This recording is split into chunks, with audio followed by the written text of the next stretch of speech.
Welcome to our channel Storm Rider. The 2026 KDX-III Batch-II Aegis Destroyer represents a major leap forward in the Republic of Korea Navy's blue water ambitions. As the latest evolution of South Korea's KDX program, this advanced warship is not just a tool for defense but a symbol of growing technological sophistication and strategic reach in the Indo-Pacific region. Let's dive into what makes this vessel stand out in a sea of modern naval power. At first glance, the ship's design reveals its purpose: stealth, strength, and survivability. Built with a low radar cross-section in mind, the Batch-II version features improved stealth characteristics over its predecessor. This includes a reshaped superstructure, optimized for reducing radar signatures, and the liberal use of radar-absorbent materials.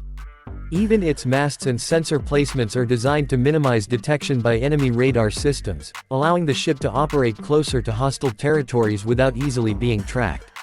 Under the hood, the heart of this warship lies in the upgraded Aegis Combat System, specifically the anti-submarine radar and associated fire control and missile management infrastructure.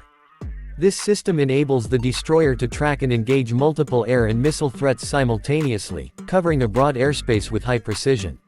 Compared to the previous Batch I ships, the Batch-II variant integrates the more advanced baseline 9 Aegis upgrade, giving it the ability to conduct ballistic missile defense (BMD) missions, a capability increasingly vital in a region marked by tensions and missile development.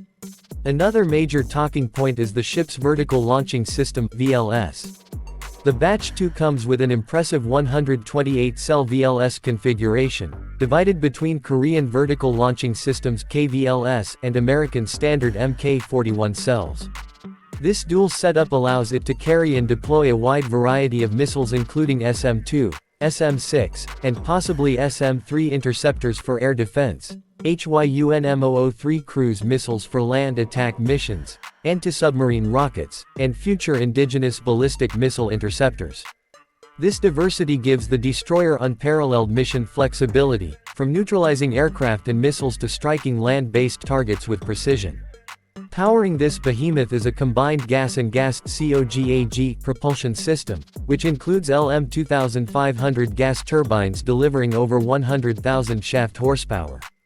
This provides the destroyer with a top speed exceeding 30 knots, allowing it to operate with carrier strike groups or conduct high-speed pursuits and evasive maneuvers.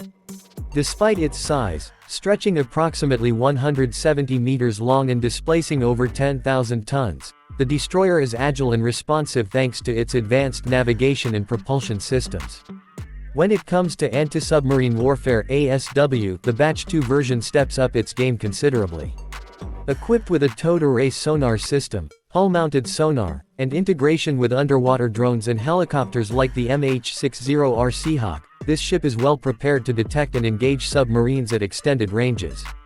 The ASW suite is networked into the larger Aegis system, giving operators a complete tactical picture and enabling rapid decision-making in contested underwater environments.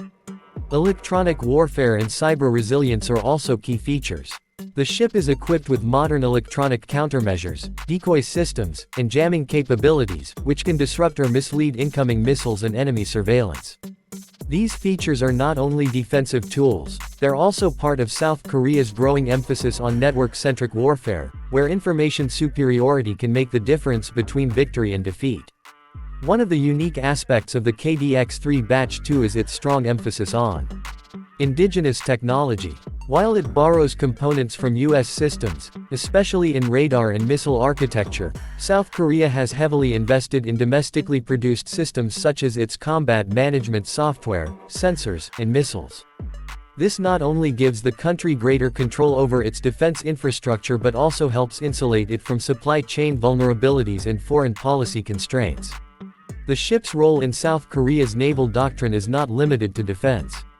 The Batch-II destroyer is expected to operate in power projection, maritime policing, and escort missions. It is a key part of the envisioned Korean aircraft carrier battle group, slated to come online by the late 2020s or early 2030s.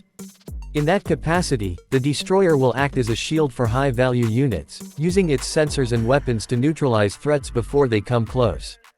It also contributes to South Korea's missile defense network. An increasingly critical need as regional rivals develop more sophisticated ballistic and hypersonic capabilities.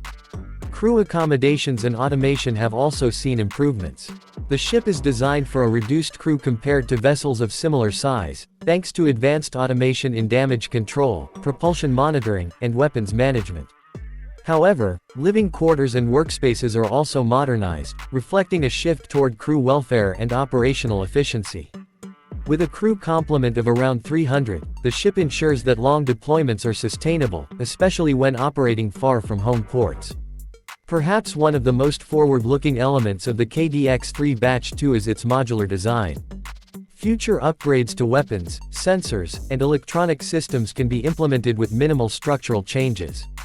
This makes the vessel future-proof to an extent, capable of adapting to new technologies such as directed energy weapons, improved radar arrays, or even unmanned systems integration in coming decades.